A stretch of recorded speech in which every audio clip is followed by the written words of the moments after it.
Ladies and gentlemen, it is time to change the way we think. It is time to unlearn the behaviors we've been conditioned to accept. Today I stand before you with a simple but urgent message: stop being nice to men from a young age. Women are taught that being nice is one of their greatest virtues. They are encouraged to be agreeable, accommodating, and always considerate of others' feelings, especially men's. While kindness is a positive trait, the version of nice that society pushes on women is not about genuine goodwill. Instead, it often means self-sacrifice, giving more than you receive, suppressing your true thoughts, and prioritizing others' needs at the expense of your own well-being. This expectation plays out in everyday life, from the smallest interactions to the most significant decisions. Women are conditioned to smile even when they're uncomfortable, to soften their words so they don't come across as too assertive, and to tolerate behavior that they should rightfully reject. Whether it's laughing at an offensive joke to keep the peace or staying silent when interrupted, these small concessions add up. Over time, they create a reality where a woman's role is not to exist for herself, but to make others, especially men, feel at ease. The burden of this performance is exhausting. Women are expected to carry emotional labor without recognition, managing not only their own emotions but also the reactions of men around them. They are told to be patient, to be understanding, and to give second, third, and fourth chances. When men behave poorly, whether in relationships, at work, or in public, women are often expected to smooth things over, to be the peacekeepers, and to offer endless grace. But at what cost? This idea of niceness is also deeply tied to safety. Many women feel pressure to be overly polite to avoid backlash, ridicule, or even danger. A simple rejection can be met with aggression. A boundary can be interpreted as hostility. The expectation to be nice is often a survival tactic, one that forces women to swallow their discomfort rather than risk confrontation. This is not kindness, this is coercion masked as courtesy. In relationships, this self-sacrificing niceness manifests as overgiving while expecting little in return. Women are encouraged to be the caregivers, the forgivers, the ones who hold everything together even when they are being mistreated or neglected. They are told to be patient while a man figures himself out, to support him through his shortcomings, and to accept behavior that he wouldn't tolerate from her. If she dares to expect equal effort, she risks being labeled demanding, difficult, or ungrateful. In the workplace, the same dynamic plays out. Women are expected to be accommodating, to take on additional tasks without complaint, and to prioritize harmony over personal ambition. If they are too assertive, they are seen as bossy. If they set boundaries, they are cold or unfriendly. Meanwhile, their male counterparts are rewarded for the very behaviors women are discouraged from displaying. The unspoken rule is clear: be nice or be punished. The problem is, this kind of niceness is not respected, it is exploited. The more a woman gives, the more is expected from her. The more she tolerates, the less she is valued. Being excessively nice does not make men appreciate women more. It makes them take them for granted. It sets a precedent where men expect care, patience, and emotional labor without feeling any obligation to return it. True kindness should be a choice, not an obligation. Women should not have to be nice at the cost of their own dignity, energy, or happiness. They should feel free to express their thoughts without sugarcoating, to say no without guilt, and to set boundaries without fear. Niceness should be mutual, not a one-sided expectation that keeps women in a position of constant self-sacrifice. From an early age, women are conditioned to take up less space physically, emotionally, and verbally. They are taught to be mindful of how they are perceived, to not be too loud, too opinionated, or too assertive. When they do speak up, they often feel the need to soften their words, adding apologies and disclaimers to avoid seeming aggressive or rude. This ingrained habit of apologizing for existing is not just politeness. It is a learned behavior that reinforces the idea that a woman's presence is something to be managed rather than something to be celebrated. This conditioning starts young. Little girls are more frequently told to be good, to be sweet, and to play nice. When they express anger, frustration, or confidence, they are often corrected in ways boys are not. A girl who asserts herself may be told she is bossy, while a boy showing the same behavior is seen as a leader. Over time, this repeated messaging teaches women to adjust their behavior not for their own benefit, but to make others more comfortable. They learn to hold back, to avoid confrontation, and to constantly monitor how they are perceived. One of the most common ways this training manifests is through excessive apologizing. Women often apologize for things that do not require an apology at all: for speaking up in a meeting, for asking a question, for expressing a need, or even for someone else's mistake. They say sorry before offering their opinion, as if their perspective is an inconvenience. They apologize when someone bumps into them when they need help or when they have to set a boundary. This constant need to appear accommodating makes them hesitant to claim the space they rightfully deserve. Beyond words, this conditioning influences body language and presence. Women are more likely to shrink themselves, crossing their legs tightly, folding their arms, or physically moving out of the way for others. In contrast, men are often socialized to take up space, to spread out, to walk confidently, and to assert their presence without hesitation. This imbalance is not accidental. It is a reflection of the deeper societal expectation that women should be accommodating and unobtrusive rather than bold and self-assured. This tendency to self-minimize extends into relationships where women often feel responsible for maintaining harmony at their own expense. They downplay their accomplishments to avoid making their partner feel insecure. They suppress their frustrations to avoid conflict. They take on the emotional labor of managing a man's feelings, ensuring that he never feels criticized or uncomfortable. If he fails to meet expectations, she questions whether she was too demanding, too difficult, or not understanding enough, rather than holding him accountable. In professional settings, this ingrained need to apologize manifests in ways that hurt women's careers. Women are less likely to advocate for promotions, to negotiate salaries, or to assert themselves in leadership roles.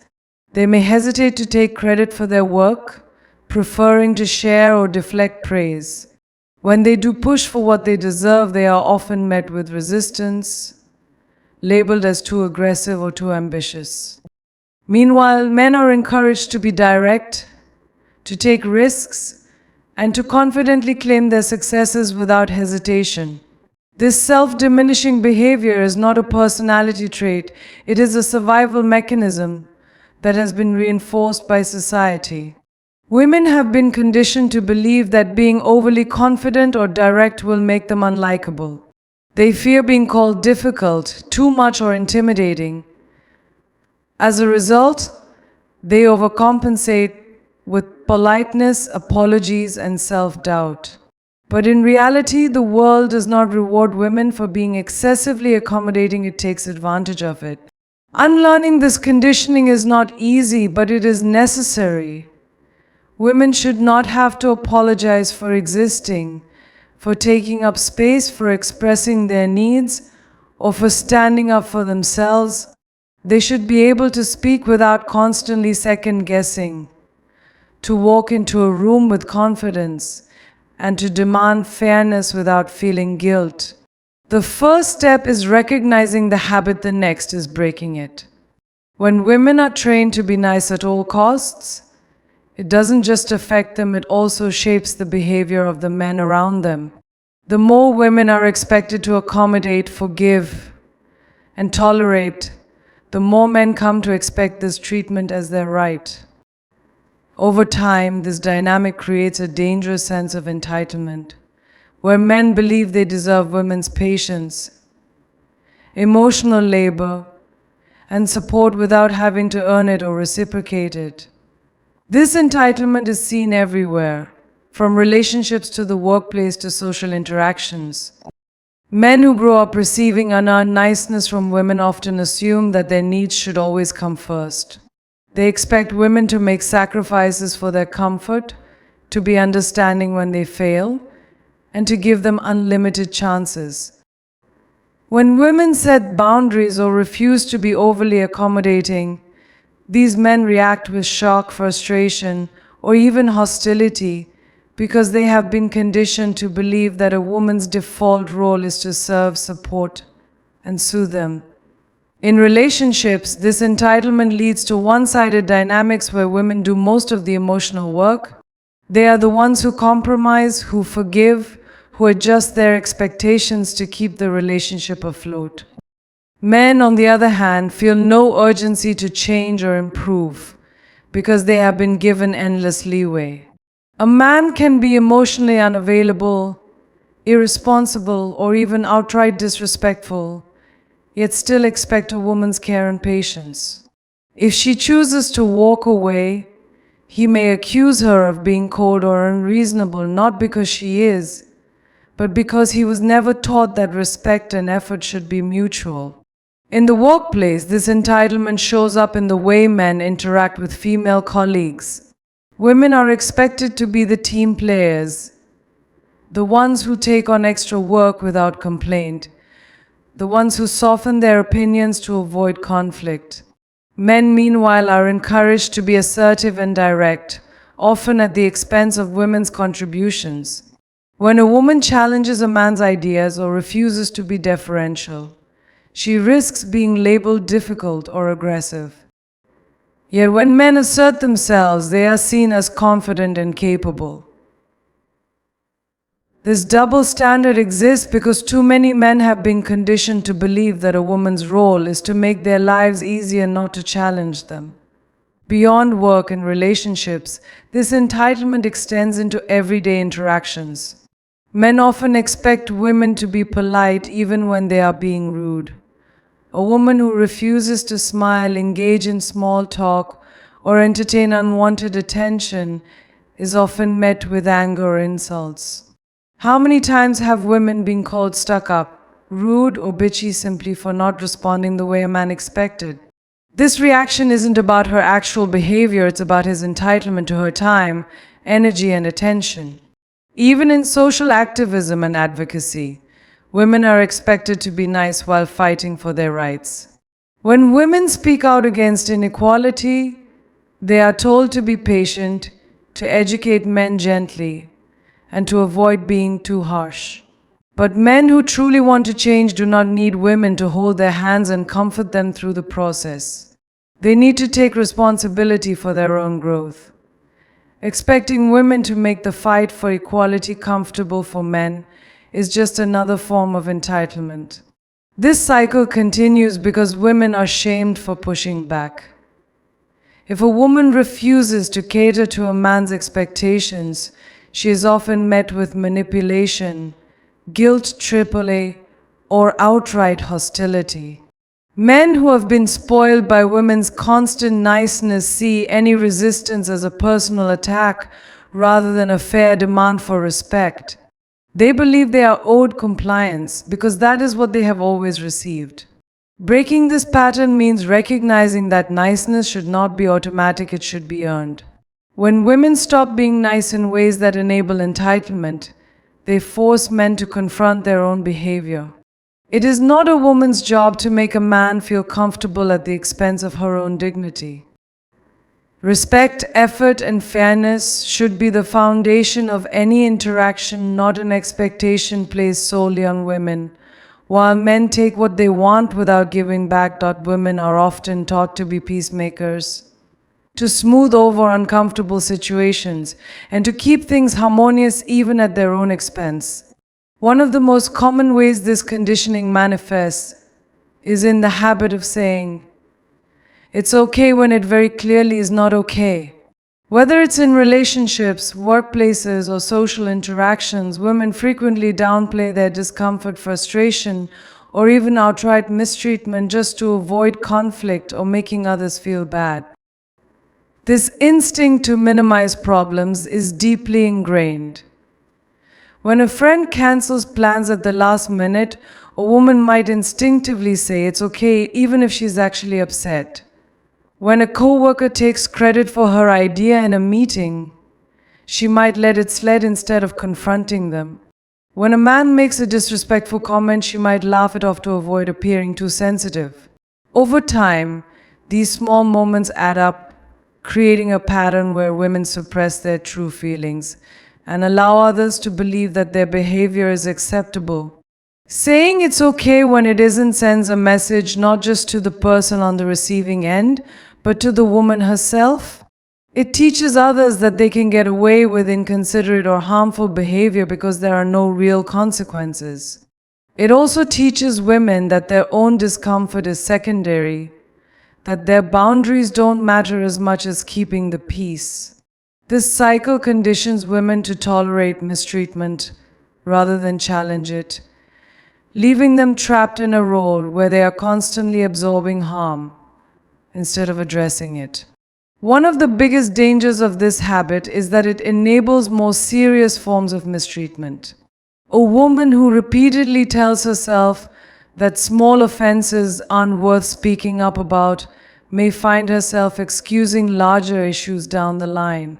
What starts as tolerating small acts of disrespect can turn into accepting toxic relationships, unfair treatment at work, or even abuse. The inability to say, "No, this is not okay," allows harmful behavior to escalate because the people responsible are never held accountable. Many women also struggle to express when they have been hurt because they fear being seen as dramatic, overly emotional, or difficult. They worry that speaking up will make them seem mean or that they will be dismissed as overreacting. This is a direct result of a society that tells women their primary role is to be agreeable and accommodating rather than assertive and direct. But the truth is, being honest about what is not okay is not rooted as necessary. The pressure to always be understanding often benefits the very people who do not deserve it.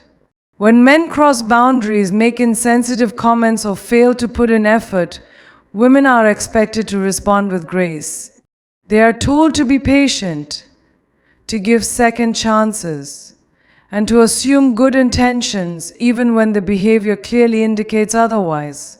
But constant understanding without accountability does not teach people to be better, it teaches them that they don't have to be. Breaking the habit of saying it's okay when it isn't requires unlearning years of social conditioning. It means replacing automatic politeness with honest communication. Instead of brushing things off, women need to practice saying, "That actually wasn't okay with me," or "I don't appreciate that." It means rejecting the instinct to minimize discomfort just to keep others comfortable. Most importantly, it means recognizing that your feelings are valid and you do not owe anyone fake forgiveness or forced tolerance. Every time a woman stops saying it's okay when it isn't, she is reclaiming her power. She is setting a boundary that demands respect rather than passively accepting mistreatment. She is teaching the people around her that they are responsible for their actions and that she is not obligated to absorb their thoughtlessness. The goal is not to be confrontational, it is to be honest about what you will and will not accept. Respect is the foundation of any healthy relationship, whether it's romantic, professional, or social. Yet, women are often expected to give respect freely, while men feel entitled to it without necessarily earning it. This imbalance has been normalized to the point where women are conditioned to automatically be understanding, patient, and accommodating, even when they receive little to no respect in return. It's time to challenge this double standard and demand that respect be mutual, not one-sided.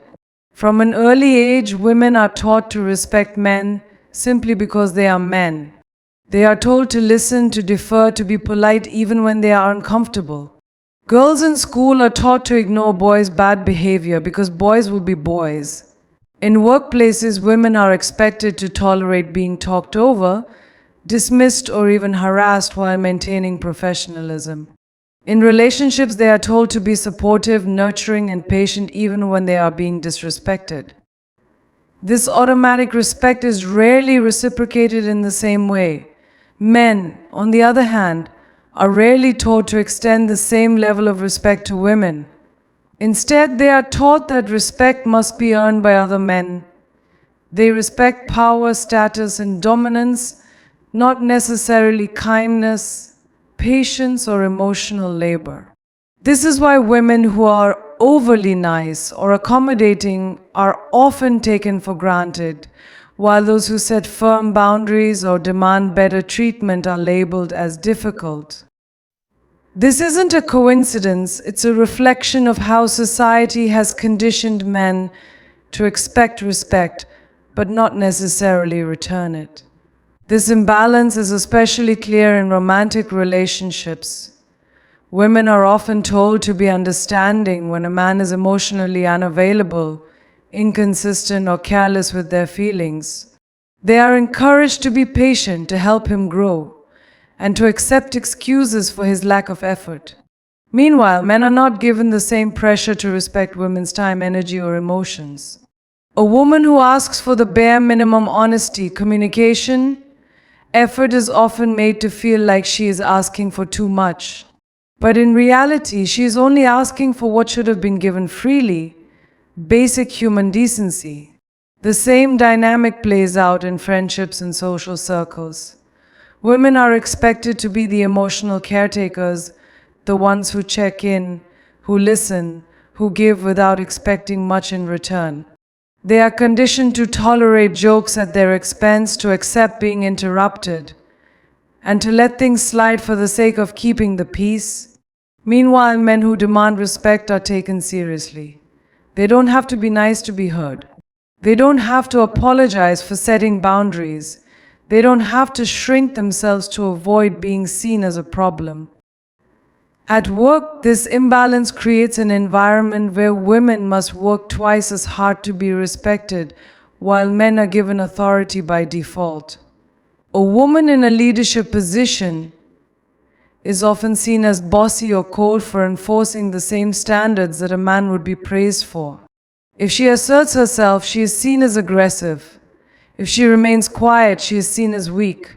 No matter what she does, she has to constantly prove her worth, while men are granted authority without question. The solution is not for women to continue giving respect. Where it is not earned, it is for women to demand the same level of respect they give. Respect should not be automatic based on gender, and it should not be given out of obligation. It should be based on mutual effort, fairness, and reciprocity. A woman should not feel pressured to be understanding toward a man who disrespects her. She should not have to justify why she expects equal treatment. If respect is not mutual, then the relationship, whether personal, professional, or social, is not worth maintaining. Women must stop fearing that they will be labeled mean or ungrateful for refusing to tolerate one-sided relationships. A man who expects respect but does not return it is not a leader, he is entitled. A workplace that demands women's effort but dismisses their voices is not professional, it is sexist. A friendship that relies on one person giving and the other taking is not real, it is exploitation. Respect should be balanced, mutual, and unconditional, not something that only women are expected to give. Women are often taught that being nice is one of their most important qualities. From a young age, they are conditioned to prioritize politeness, to be agreeable, and to always consider how their actions and words make others, especially men, feel.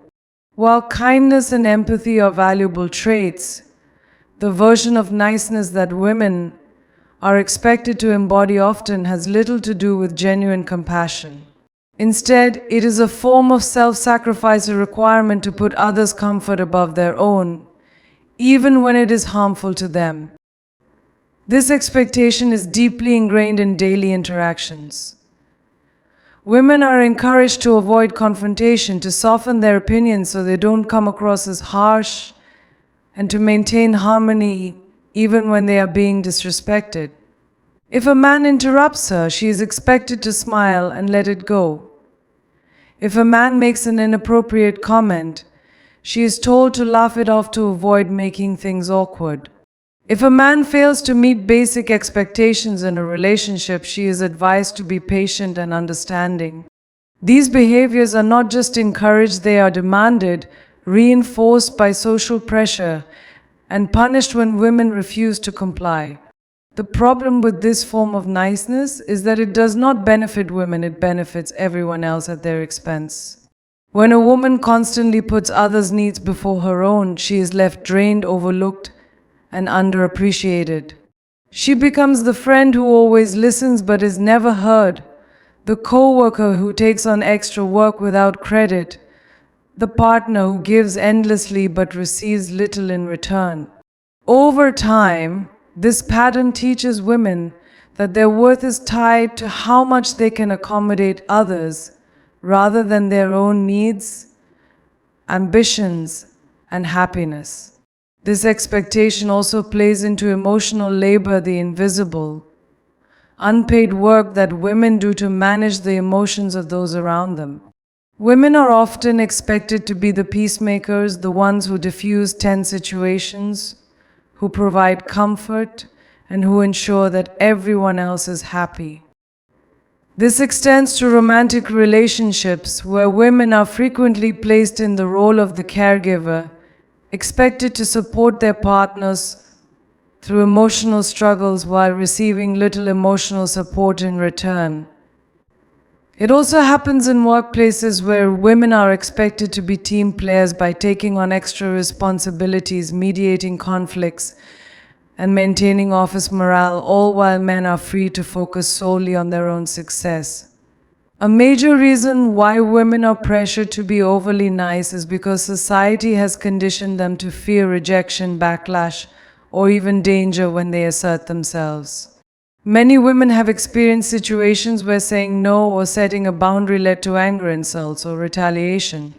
A woman who declines a man's advances may be called a bitch or stuck up.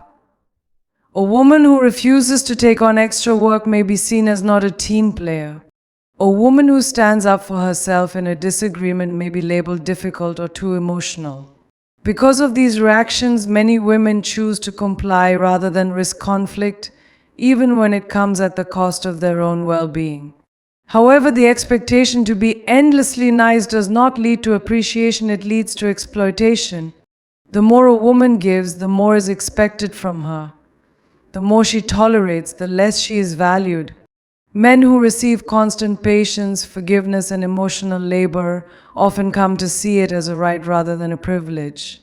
Instead of respecting the woman who sacrifices for them, they take her for granted. Instead of recognizing her kindness as a choice, they see it as an obligation. Being overly nice does not teach men to respect women, it teaches them that women exist to serve their needs. Breaking free from this cycle requires rejecting the idea that nice should mean constantly giving without receiving. It means unlearning the belief that politeness should come at the cost of personal boundaries. Women should not feel guilty for saying no, for asserting their needs, or for refusing to tolerate disrespect. It is not their responsibility to make others comfortable at their own expense. They do not owe men endless patience, understanding, or second chances, especially when it is not reciprocated. True kindness is a choice, not an obligation. Women should not have to perform niceness in ways that diminish them. They should not have to suppress their thoughts, soften their words, or tolerate mistreatment just to be seen as likable. Niceness should be mutual, respected, and valued, not demanded as a requirement for existing. Fairness is a fundamental principle that should be embraced by everyone. Yet when women demand fairness, many men react with discomfort, resistance, or even hostility. This reaction is not because fairness is an unreasonable request, but because men have been conditioned to benefit from an imbalance of power. When women challenge that imbalance, whether in relationships, workplaces, or society, many men feel threatened, as if they are losing something rather than simply sharing what should have been equal all along. This discomfort is evident in many areas of life. In relationships, when a woman asks for equal emotional effort, for a partner who communicates openly and meets her halfway, she is often met with resistance. A man who is used to having his needs prioritized may feel attacked when asked to contribute more.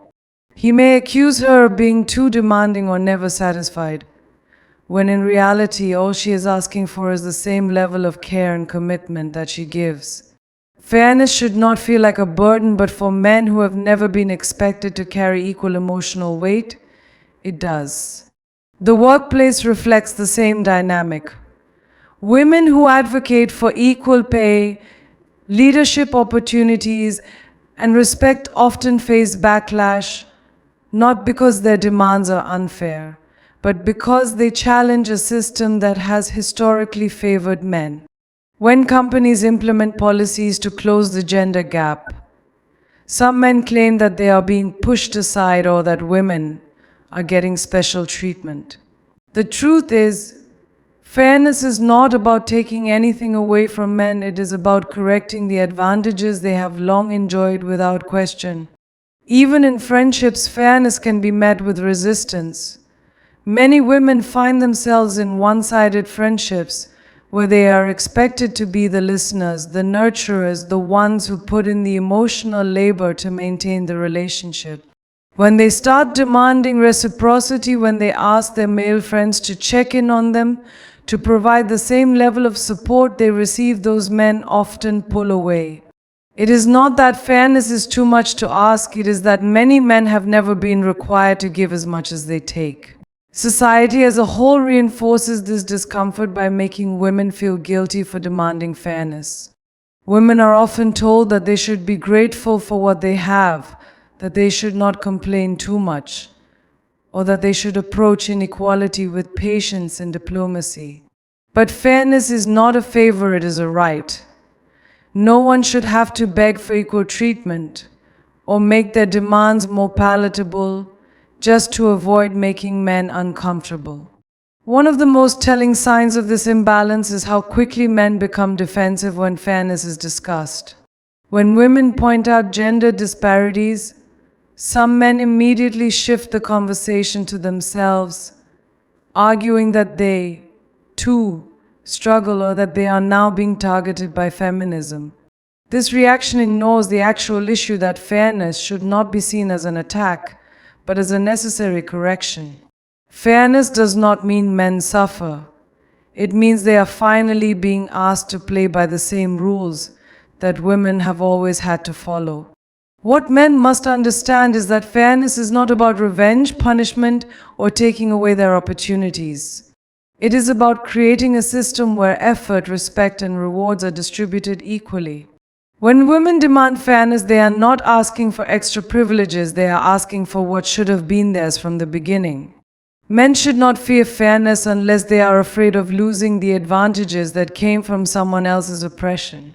Women should not have to soften their demands for fairness to make men feel more comfortable. They should not have to justify why they deserve equal pay, equal effort in relationships, or equal respect in social settings. Fairness is not a radical idea, it is the bare minimum. If fairness makes men uncomfortable, the problem is not with fairness, it is with their expectation of superiority. Women are often raised to seek validation from others, especially from men. They are taught to be likable, agreeable, and accommodating, sometimes at the cost of their own self-respect. From a young age, they learn that approval, whether from family, friends, employers, or romantic partners, determines their worth. But the constant pursuit of social approval can become a trap, keeping women stuck in situations where they tolerate disrespect, minimize their own needs, and silence their voices just to be accepted.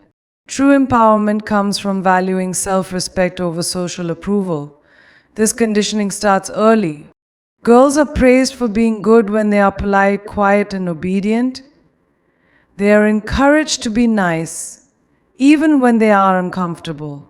They are taught to say yes to avoid seeming difficult and to accept unfair treatment without complaint. Over time, this pressure shapes their behavior. Many women learn that their value comes from making others happy, even if it means neglecting their own boundaries, needs, and feelings. As they grow older, this pattern follows them into adulthood. Women often feel the need to downplay their ambitions to avoid being seen as intimidating. In friendships, they sometimes overextend themselves to avoid seeming selfish. In romantic relationships, they may tolerate disrespect or inconsistency just to avoid being alone. Many women stay in situations that drain them simply because they fear the judgment that might come if they walk away. The desire for approval can make them compromise their self-worth in ways they don't even realize. One of the biggest struggles women face is learning to say no without guilt. The fear of disappointing others can be overwhelming, making them hesitant to reject unfair expectations. Whether it's agreeing to extra work, accepting an unwanted advance, or allowing someone to cross their boundaries, women are conditioned to believe that saying no is rude or selfish.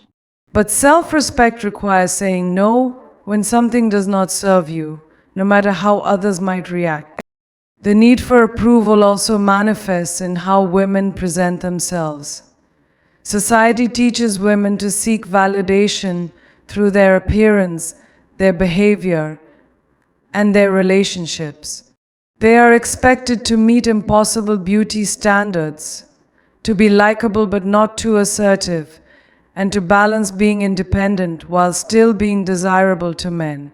This constant pressure keeps them focused on external validation rather than internal fulfillment. But self-respect means defining worth on one's own terms, not through the gaze or judgment of others. Letting go of the need for approval can feel uncomfortable at first because it means disappointing people who have benefited from your compliance. Some friends may pull away when you stop overextending yourself. Some men may resent you when you stop tolerating mistreatment. Some employers may dislike it when you start demanding fair treatment. But losing approval from the wrong people is a small price to pay for gaining true self-respect. Women who choose self-respect over social approval often find that they attract better relationships, opportunities, and experiences. When you refuse to shrink yourself for others, you make space for people who genuinely respect and value you.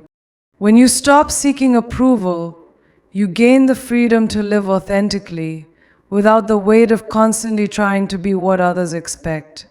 Real power comes from knowing that your worth is not determined by external validation, but by how you see and respect yourself. Prioritizing self-respect means refusing to settle for less than you deserve. It means choosing yourself even when it's hard. It means standing firm in your boundaries, walking away from situations that no longer serve you, and embracing the fact that you do not need anyone's permission to exist as you are. Approval is fleeting, but self-respect is lasting. And the moment a woman decides that her own respect matters more than the approval of others, she becomes truly unstoppable. For centuries, women have been conditioned to believe that their primary purpose is to serve, support, and satisfy men. Whether as daughters, wives, mothers, or colleagues, they are often expected to prioritize male comfort, desires, and expectations above their own needs and ambitions. This mindset is so deeply ingrained in society that many women unconsciously shape their lives around male approval, dressing a certain way, speaking softly, suppressing their opinions, and making choices that are deemed acceptable by men. But women are not born to be accessories to men's lives. They deserve to exist for themselves, to define their own paths, and to prioritize their own happiness without apology. One of the most damaging aspects of this conditioning is the idea that a woman's worth is tied to her desirability. From a young age, girls are taught that being attractive to men is a fundamental goal. They are bombarded with beauty standards that dictate how they should look, dress, and behave. Women are made to believe that their bodies are public property, constantly judged, commented on, and evaluated based on male preferences. But a woman's body is her own. She does not need to mold herself to be more appealing to men. Her value does not decrease because she refuses to conform to someone else's idea of beauty. Beyond appearance, women are also pressured to tailor their personalities to be more likable to men. They are told to be agreeable, not too opinionated, and to avoid being too much. Women who are assertive or ambitious are often criticized, while those who remain quiet and accommodating are praised for being good women. This expectation forces women to shrink themselves, to downplay their intelligence, and to avoid expressing their true thoughts for fear of being seen as difficult. But a woman's existence should not revolve around making men comfortable. She should feel free to take up space, speak her mind, and embrace her full potential without worrying about how men perceive her. Relationships further reinforce this pattern. Women are often raised to believe that their ultimate fulfillment comes from being a good partner to a man. They are taught to be nurturing, patient, and forgiving even when they are not treated with the same kindness in return. Women are encouraged to prioritize finding and keeping a man over pursuing their own dreams and goals. But no woman should have to lose herself in the process of loving someone else. A relationship should be a partnership, not a one-sided obligation where a woman is expected to pour everything into a man while receiving only crumbs in return. In careers and ambitions, the same dynamic plays out.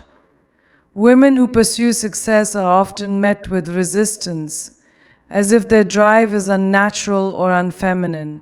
They are sometimes told to be less competitive, to be more supportive of male colleagues, or to avoid seeming too aggressive.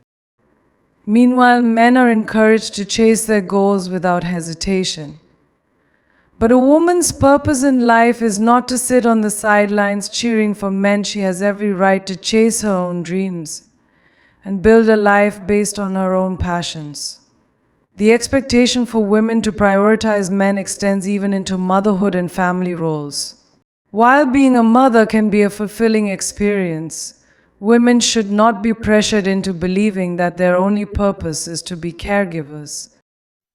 Many women feel guilty for wanting more, whether it's a career, independence, or personal growth, because society tells them that their highest duty is to serve others. But motherhood, like any other role, should be a choice, not an expectation. Women should have the freedom to define their lives the roles that society assigns to them. Choosing to exist for oneself rather than to please men is not selfish, it is necessary. Women should not feel guilty for setting boundaries, prioritizing their own needs, or refusing to be reduced to someone else's fantasy. They are not here to be perfect girlfriends, wives, or objects of desire. They are not here to be accommodating, quiet, or endlessly patient at the expense of their own well-being. Women are whole, complete, and valuable on their own, without needing to shape themselves for male approval. When women stop living for men and start living for themselves, they reclaim their power. They realize that they do not need to fit into a predefined mold, that their worth is not measured by how many men desire them, and that their lives belong to them alone. The moment a woman decides that her happiness, success, and self-respect matter more than male validation, she steps into the fullest, freest version of herself. And that is a power no man can take away. For too long, women have been taught to accept less than they deserve, less respect, less recognition, less space in relationships, workplaces, and society as a whole. They are conditioned to be grateful for whatever is given to them, even when it is inadequate or unfair. They are told to be patient, to compromise, and to lower their expectations so that they do not come across as demanding or difficult. But women do not have to settle for less. They have every right to demand better and to take up space unapologetically. In relationships, many women have been led to believe that they should be content with the bare minimum. They are expected to accept inconsistency, tolerate disrespect, and forgive repeated neglect under the guise of being understanding and supportive. Society tells them that expecting a man to communicate, to show up, and to reciprocate emotional effort is asking for too much. But it is not. A woman should never feel guilty for demanding basic decency, respect, and emotional investment in a relationship. She should not have to shrink her needs just to keep a man comfortable. The same expectations exist in professional spaces. Women are often underpaid, overlooked, and underestimated, yet told to be grateful just to have a seat at the table. When they ask for raises, promotions, or leadership opportunities, they are met with resistance or told they are being too aggressive. Meanwhile, men are encouraged to advocate for themselves without hesitation. But women do not need permission to succeed. They deserve to demand equal pay, fair treatment, and recognition for their work without feeling like they are being unreasonably assertive. Beyond work and relationships, the world itself has been designed to limit how much space women can take up physically, socially, and politically. Women are expected to be quiet, to avoid confrontation, and to always be accommodating.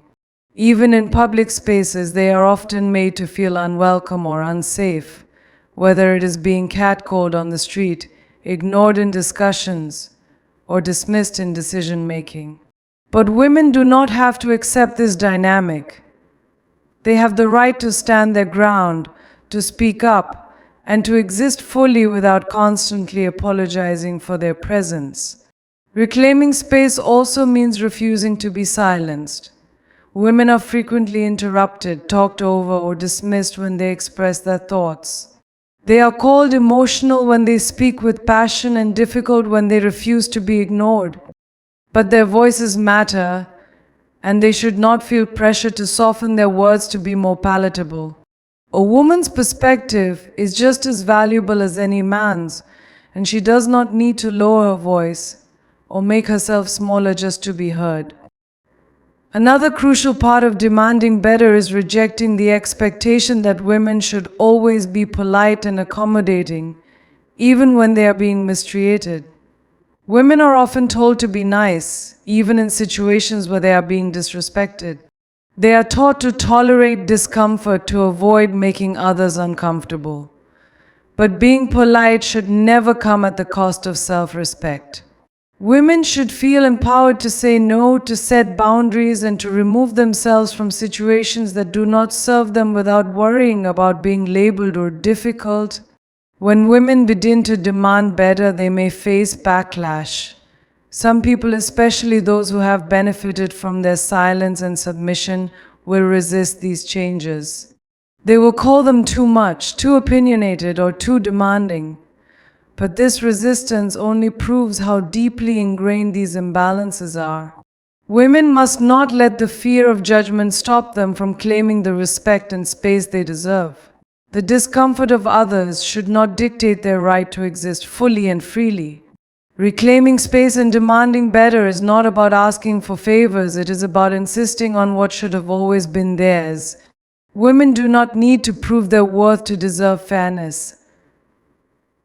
They do not need to beg for respect, recognition, or equality. Their presence alone is enough. Their voices are powerful, and their space in this world is non-negotiable. The moment women refuse to accept less, they begin to reshape the world around them on their own terms.